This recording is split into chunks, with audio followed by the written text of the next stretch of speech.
बेंगलुरु में हुई 7 crore 11 lakh ATM cash van की बड़ी चोरी के मामले में पुलिस ने काफी मुश्किलों के बावजूद सिर्फ 60 घंटे में आरोपियों को गिरफ्तार कर लिया है। इस केस में सबसे बड़ी हैरत की बात यह रही कि इस पूरी रॉबरी में अंदर के ही लोग शामिल थे।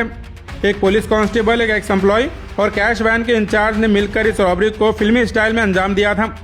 इन तीनों को पूरी तरह से ये मालूम था कि वैन कब कहाँ जाएगी, कितने लोग रहेंगे और किस तरह से रॉबरी को अंजाम देना सही रहेगा।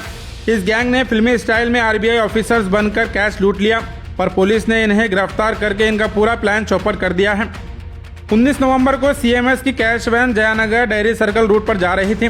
तभी एक गैंग ने आरबीआई ऑफिशियल्स का ड्रामा करके इस वैन को रोक लिया।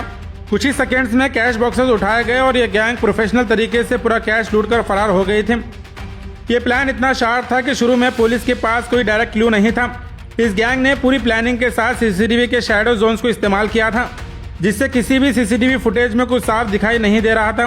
मोबाइल फोन्स बिल्कुल भी यूज नहीं किए गए और मिक्स लैंग्वेज को इस्तेमाल कर इन्वेस्टिगेशन को कंफ्यूज किया जा रहा था और बार बार नंबर प्लेट्स को बदल कर ट्रैकिंग को ऑलमोस्ट इम्पॉसिबल बना दिया गया। लेकिन फिर भी बेंगलुरु पुलिस ने साउथ डिवीजन, सीसीबी और 5 अलग अलग स्टेट जिसमें कर्नाटका, केरला, तमिलनाडु, आंध्र प्रदेश और तेलंगाना तक इस गैंग को चेज कर पूरे सबूत जोड़कर इन्हें गिरफ्तार किया है।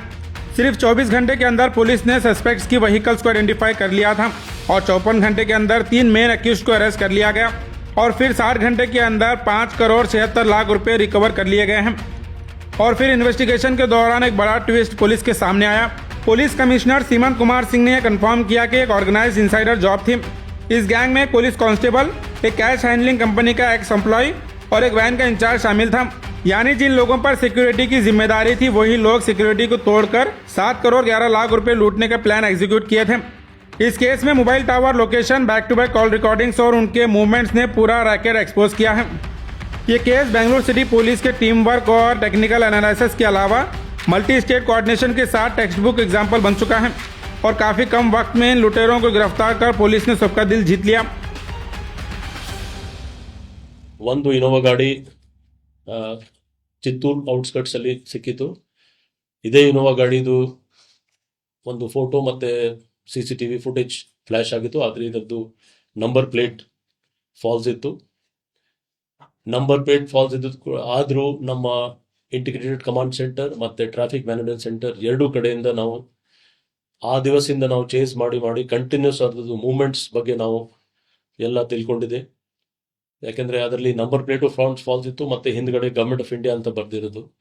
ಸೊ ಇದರಲ್ಲಿ ನಾವು ಕರೆಕ್ಟ್ ಎಲ್ಲಿ ಹೋಗಿದೆ ಅಂತ ಅದು ನಮಗೆ ಗೊತ್ತಾಯ್ತು. 5.76 crores ಏನ್ ನಮಗೆ ಸಿಕ್ಕಿದೆ. ಇದು ಬ್ಯಾಂಗ್ಳೂರ್ ಔಟ್ಸ್ಕಟ್ಸ್ ಒಂದು ಪರ್ಟಿಕ್ಯುಲರ್ ಪ್ಲೇಸ್ ಇಂದ ನಾವು ರಿಕವರಿ ಮಾಡಿದೀವಿ. ಇನ್ನು ಆರೋಪಿ ಯಾರ್ಯಾರಿದಾರ ಮತ್ತೆ ಕ್ಯಾಶ್ ಅದು ರಿಕವರಿ ಆಗಬೇಕು. ಮತ್ತು ಇದರಲ್ಲಿ ಕಾನ್ಸ್ಪಿರೇಟರ್, ಫ್ಯಾಸಿಲಿಟೇಟರ್ ಮತ್ತೆ ಇನ್ಸೈಡ್ ಯಾರ್ಯಾರು ಇರ್ಬೋದು, ಇನ್ನೂ ಜನ, ಅದರ ಬಗ್ಗೆ ನಾವು ಕೂಡ ಡೀಟೇಲ್ ಆಗಿ ನೋಡ್ತಾ ಇದ್ದೀವಿ. ಇದರಲ್ಲಿ ನಮಗೆ ಕೆಲವು ಇಂಪಾರ್ಟೆಂಟ್ ಎವಿಡೆನ್ಸಸ್, ಫಿಂಗರ್ ಪ್ರಿಂಟ್ ಇರಲಿ ಅಥವಾ ಟೆಕ್ನಿಕಲ್, ಫಾರೆನ್ಸಿಕ್, ಡಾಕ್ಯುಮೆಂಟರಿ ಎಲ್ಲ ಎವಿಡೆನ್ಸಸ್ ತುಂಬಾ ಚೆನ್ನಾಗಿ ಬಂದಿದೆ. ಸೊ ಇದರಲ್ಲಿ ಈ ಪ್ರಕರಣದಲ್ಲಿ ನಮಗೆ ತುಂಬಾ ಚಾಲೆಂಜಸ್ ಕೂಡ ಆಗಿತ್ತು. ಚಾಲೆಂಜಸ್ ಏನಾಗಿದ್ರೆ, ಈ ಗ್ಯಾಂಗ್ ಏನಿದೆ ಅದು ಪ್ರಿಸೈಸ್ ಎಲ್ಲೆಲ್ಲಿ ಸಿಸಿಟಿವಿ ಇಲ್ಲ ಅಂಥದ್ದು ಕಡೆ ಅವರು ಗಮನ ಇಟ್ಕೊಂಡಿದ್ರು ಮತ್ತು ಮೊಬೈಲ್ ಫೋನ್ ಯಾವುದು ಯೂಸ್ ಮಾಡಲಿಲ್ಲ. ಜೊತೆಗೆ ಕಮ್ಯುನಿಕೇಶನ್ ಅವರವರಲ್ಲಿ ಯಾರ್ಯಾರು ಗ್ಯಾಂಗ್ ಮೆಂಬರ್ಸ್ ಇದ್ರು ಅವ್ರು ಕಮ್ಯುನಿಕೇಶನ್ ಮಾಡುವಾಗ ಬೇರೆ ಬೇರೆ ಲ್ಯಾಂಗ್ವೇಜ್ ಅಲ್ಲಿ ಕಮ್ಯುನಿಕೇಶನ್ ಮಾಡಿದ್ರು. ಮತ್ತು ನಮ್ಮ ಬ್ಯಾಂಕ್ ಅಧಿಕಾರಿ ಅವರು ಸಿಎಂಎಸ್ ಯಾವುದು ಮ್ಯಾನೇಜ್ಮೆಂಟ್ ಇದೆ ಸೆಕ್ಯೂರಿಟಿ ವ್ಯಾನ್ದು ಅವ್ರಿಗೆ ಕೇಳಿದಾಗ ಕೂಡ ಕರೆಕ್ಟ್ ಆಗಿ ಕರೆನ್ಸಿದು ಸೀರಿಯಲ್ಸ್ ಮೇಂಟೈನ್ ಆಗಿಲ್ಲ. ಅಂದ್ರೆ ಸೀರಿಯಲ್ ಹೊಸ ನೋಟ್ ಇದ್ರೆ ನಮ್ಗೆ ಕರೆಕ್ಟ್ ಸೀರಿಯಲ್ಸ್ ಗೊತ್ತಾಗುತ್ತೆ. ಸೊ ಇದು ಎಲ್ಲ ಕೆಲವು ಚಾಲೆಂಜಸ್ ನಮ್ಗೆ ಆಗಿತ್ತು. ಆದ್ರೂ ಅಲ್ಲಿ ಟೀಮ್ಸ್ ಹೋಗಿದೆ. ಈಗಲೂ ಕೂಡ ಈಗ ನಾವು ಏನು ಮಾತಾಡ್ತಾ ಇದೀವಿ, ಈಗಲೂ ಕೆಲವು ಟೀಮ್ಸ್ ಬೇರೆ ಬೇರೆ ಕಡೆ ಇದ್ದಾರೆ. ಸದ್ಯಕ್ಕೆ 5,76,00,000 ಅಂದ್ರೆ ಟೋಟಲ್ 5.7 crores ರಿಕವರಿ ಆಗಿದೆ. ಟೋಟಲ್ 7 crores 11 ಲಕ್ಷಲ್ಲಿ ಇನ್ನೂ ರಿಕವರಿ ಆಗಬೇಕು. ಅದರ ಬಗ್ಗೆ ನಮ್ಮ ಟೀಮ್ಸ್ ಅವರು ಬೇರೆ ಬೇರೆ ಪ್ರಯತ್ನ ಮಾಡ್ತಾ ಇದ್ದಾರೆ ಅವರು. ನಮ್ಮ ಮ್ಯಾನ್ ಪವರ್ದು ಏನು ನಾವು ಯೂಸ್ ಮಾಡಿದ್ದೀವಿ ನಿಮ್ಗೆ ಅಂದಾಜು 200 staff and men and officers ಎಲ್ಲ. ಅವ್ರ ಜೊತೆಗೆ 30ಕ್ಕಿಂತ ಜಾಸ್ತಿ ಜನಗೆ ನಾವು ಇಂಟ್ರೋಗೇಟ್ ಮಾಡಿದ್ದೀವಿ ಇಲ್ಲಿವರೆಗೆ. ಸದ್ಯಕ್ಕೆ 30 ಜನ ಇಂಟ್ರೋಗೇಷನ್ ಆದ್ಮೇಲೆ 3 ಜನಕ್ಕೆ ನಾವು ಸದ್ಯಕ್ಕೆ ನಾವು ಅರೆಸ್ಟ್ ಮಾಡಿದ್ದೀವಿ.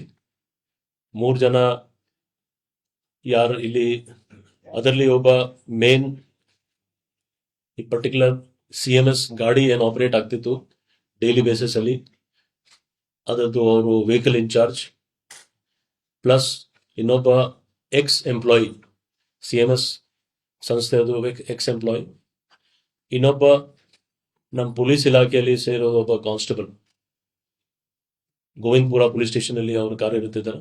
ಈ 3 ಜನಗೆ ನಾವು ಅರೆಸ್ಟ್ ಮಾಡಿದ್ದೀವಿ. ಇವರೆಲ್ಲ 3 ಜನದು ಇವತ್ತು ಲೀಗಲ್ ಫಾರ್ಮಾಲಿಟೀಸ್ ಮಾಡಿ ಅವ್ರಿಗೆ ಪೊಲೀಸ್ ಕಸ್ಟಡಿ ತಗೊಳ್ತಾರೆ ನಮ್ಮ ಟೀಮ್ ಅವರು.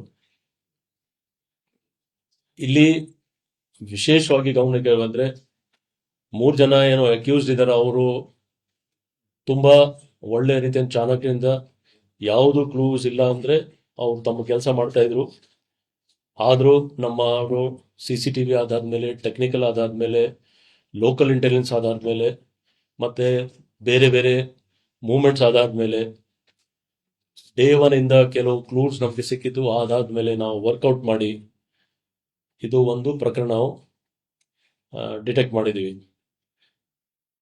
ಮಾತ್ರ 50 ತಾಸಲ್ಲಿ 5.76 crores ರಿಕವರಿ ಆಗಿದೆ. ಇನ್ನು ಅಮೌಂಟ್ ಬಗ್ಗೆ ಕೆಲವು ನಮಗೆ ನಿರ್ದಿಷ್ಟ ಮಾಹಿತಿ ಬರ್ತಾ ಇದೆ.